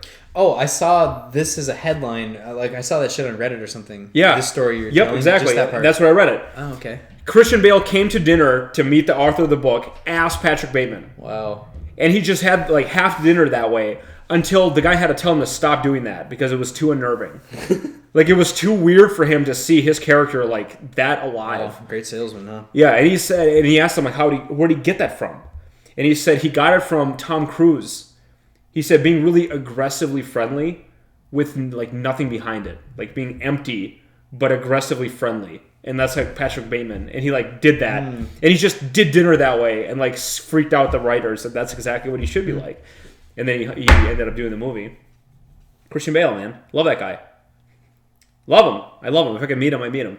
If you could meet a celebrity and have dinner with him, who celebrity would you have dinner with? Live or dead? Alive or dead? Do they have to be a movie or a film person? Yes. Well, okay, music or two. Well, I mean, anybody, I guess. Who you're trying to say science? No, it's got to be a media celebrity. Okay. Like an actor. Gosh, I don't know. You don't know? I don't even know. You don't care about anybody?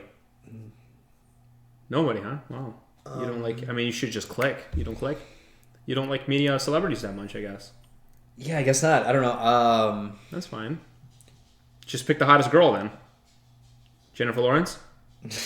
No, thanks. Claudia Cardinal. Who the fuck is that? She's old. Really old. Who the hell is that? She might be dead, actually. She was in... she's like... I think she's the hottest... The hottest actress. What's she in? She was in this old movie called Once Upon a Time in the West from like the 60s, and she was like in a bunch of movies in. That girl, huh? She's really hot. At her prime? I think she's like Italian. I don't know. Yeah, I mean, can't even speak English. Have nothing good in common with. No, she spoke English in movies. Well, I guess it's fine. It's a good answer, I guess. I mean, it's not. I'm not happy about it. I mean, not even like Brad Pitt. I don't know.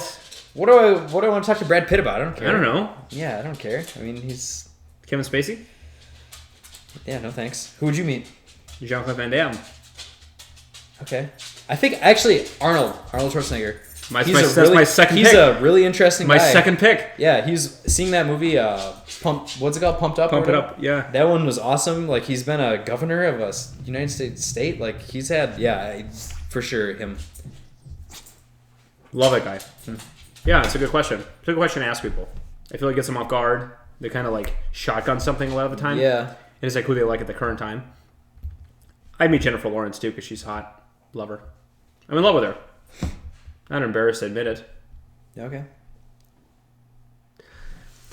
All right, guys. Thanks for coming to AVDP 57. Nothing else? That's it. You got a pick? We're all out of picks. That's all we got on the list. I don't have much of a pick. Well, I guess I feel like I thought of a good life hack recently, though.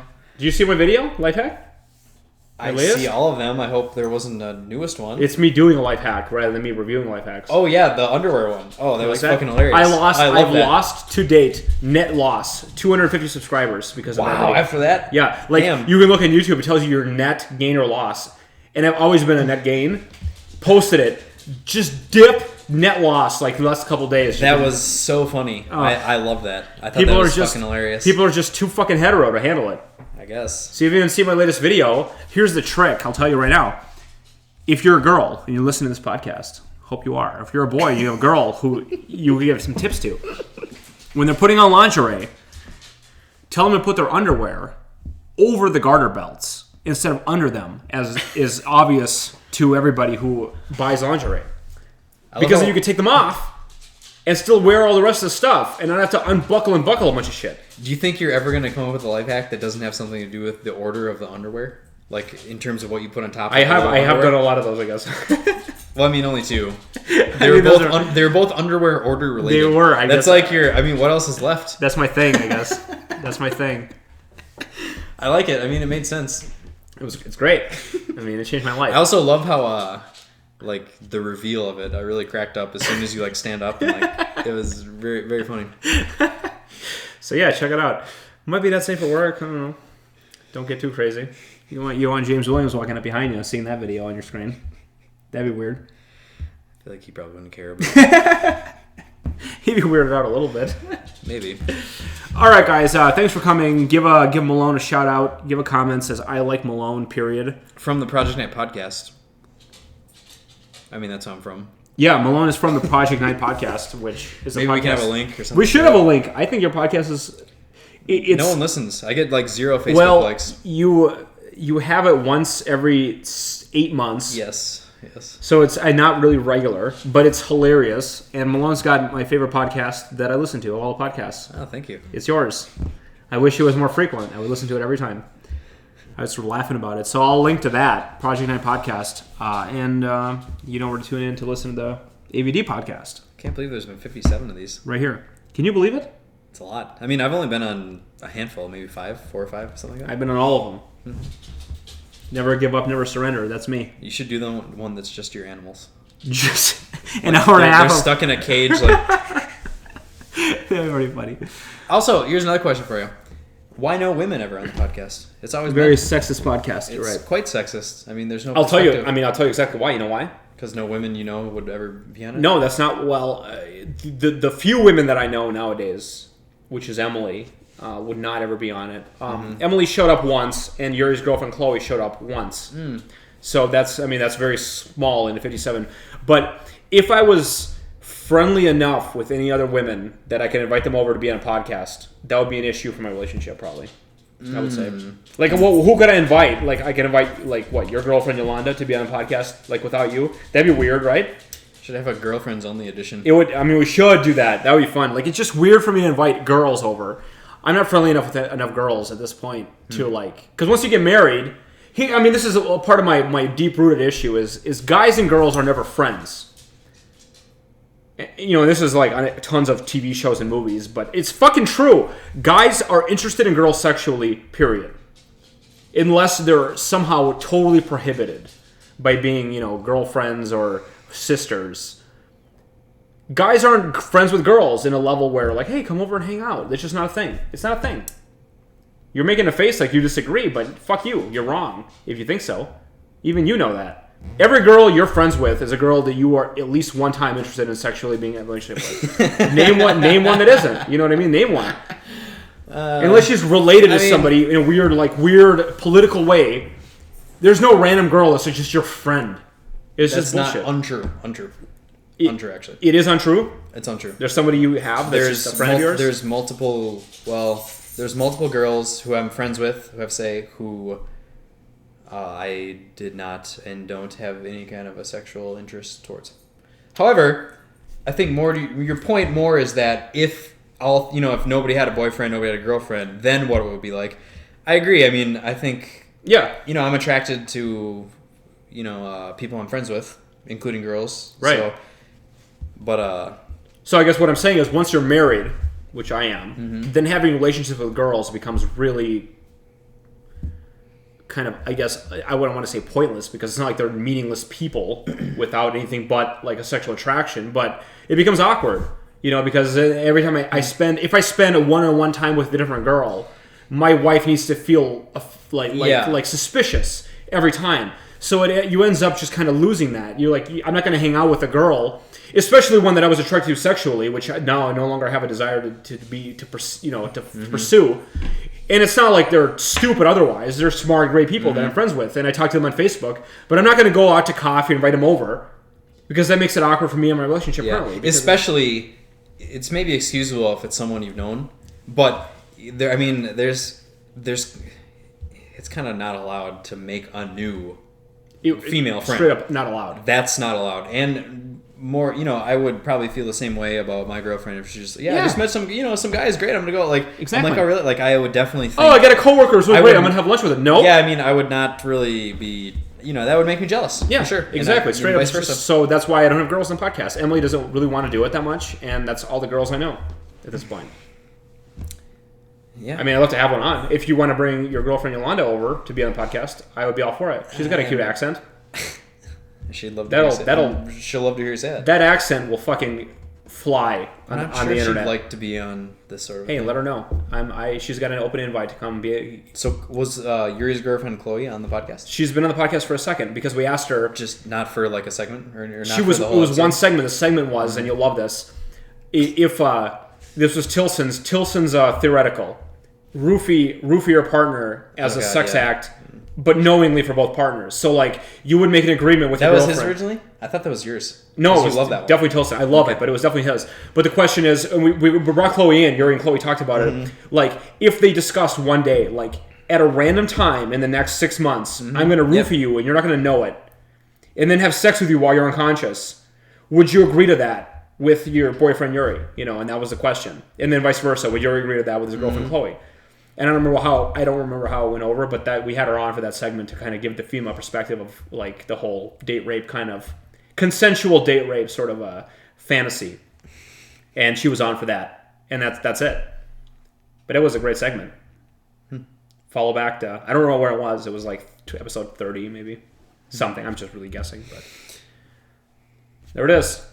So was that? Are we done? I think so. You got anything else? Should we cut this out? Thanks for coming, everybody. Follow us on Twitter and give me an email. Do all that. Give us a like. Do all that bullshit stuff. Give us a like if you think that everybody should learn math, and give us a dislike if you think only some people should learn math. Yeah, whatever you do, though, don't actually comment out with an actual opinion. Just we prefer a binary thumbs up. Comment, I like Adam Malone, period. If you like Adam Malone on the podcast. See if you get more than 2, you will come back. Otherwise, you'll never come back.